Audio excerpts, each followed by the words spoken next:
Border पार से होने वाली घुसपैठ को रोकने के लिए सुरक्षा बल हाईटेक कैमरों का इस्तेमाल कर रहे हैं और ये काफी कारगर भी साबित हो रहे हैं। बॉर्डर पर लगे इन कैमरों की मदद से सेना और बीएसएफ चप्पे चप्पे पर नजर रखते हैं। ये पीटीजेड कैमरे सुरक्षा बलों की तीसरी आंख साबित हो रहे हैं। इन कैमरों की मदद से बॉर्डर पर होने वाली हर गतिविधि पर नजर रखी जाती है। ये कैमरे इतने एडवांस और हाईटेक हैं कि छोटे से छोटी मूवमेंट भी कैद हो जाती है। ये पीटीजेड कैमरे तूफान हो, आंधी हो, बारिश हो, किसी भी तरीके से इन कैमरों पर कोई भी प्रभाव नहीं पड़ता है और दुश्मन पर पहली नजर बनाने के लिए इन कैमरों को बॉर्डर पर इंस्टॉल किया गया है। टूरिस्ट वीजा पर रूस घूमने गए युवकों को धोखे से सेना में शामिल करके यूक्रेन के खिलाफ युद्ध में उतारे जाने के मामले में पीड़ित युवकों और उनके परिवार वालों से केंद्र सरकार से मदद की गुहार लगाई गई है। टूरिस्ट वीजा पर रूस घूमने गए युवकों का आरोप है उन्हें बेलारूस ले जाकर धोखे से सेना में शामिल किया गया और अब यूक्रेन के खिलाफ जंग लड़ने को कहा जा रहा है। पीड़ित युवकों ने सोशल मीडिया के जरिए केंद्र सरकार से मदद मांगी है। 1 या 2 दिन के अंदर हमें भी कह रहे हैं कि आपको फ्रंट लाइन में डालेंगे और आप सबको युद्ध लड़ना पड़ेगा। हम बिल्कुल भी युद्ध के लिए नहीं तैयार हैं। हमें किसी को भी अच्छे से बंदूक भी नहीं पकड़नी आती और ये हमें फ्रंट लाइन पर डालना चाहते हैं।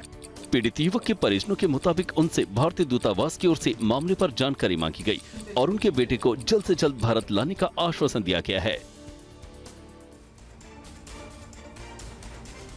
और ब्रिटेन ने एक ऐसी ऑटोनॉमस बोट का परीक्षण किया है जो पूरी तरह से हाईटेक सुविधाओं से लैस है। यूनाइटेड किंगडम ने एक ऐसी ऑटोनोमस बोट का आविष्कार किया है जो 70 मील प्रति घंटे की रफ्तार से पहुंचने और खुद को चलाने में सक्षम है। ये नाव ब्रिटेन के पोर्ट्समाउथ हार्बर से तेजी से यात्रा करती है, क्रू उतर जाता है और फिर इस ऑटोनोमस बोट का नियंत्रण अपने कंप्यूटर को सौंप देता है। ऑटोनोमस बोट निर्माताओं का कहना है कि हमने इस बोट पर कई प्रकार के सेंसर लगाए हैं। इस नाव में रडार के साथ कम्युनिकेशन एंटीना भी है जो हमें स्थानीय नियंत्रण से जोड़े रखता है। ये hi tech autonomous boat English Channel पर पुलिस की मदद कर सकती है।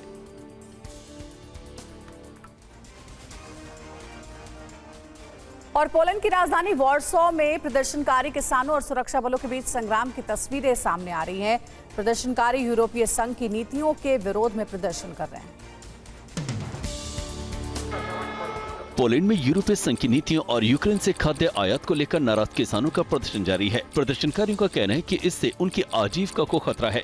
किसान पोलैंड की संसद की ओर मार्च करने के लिए आगे बढ़ रहे थे, तभी उन्हें रोकने की कोशिश कर रहे सुरक्षा बलों के साथ उनकी हिंसक झड़प हुई। किसानों को आगे बढ़ने से रोकने के लिए पुलिस ने आंसू गैस के गोले प्रयोग किए। पुलिस ने पथराव और हिंसा के आरोप में कई प्रदर्शनकारी किसानों को गिरफ्तार किया। पिछले कुछ महीनों से यूरोपीय देशों में पॉलिसी को लेकर किसानों का विरोध प्रदर्शन चल रहा है।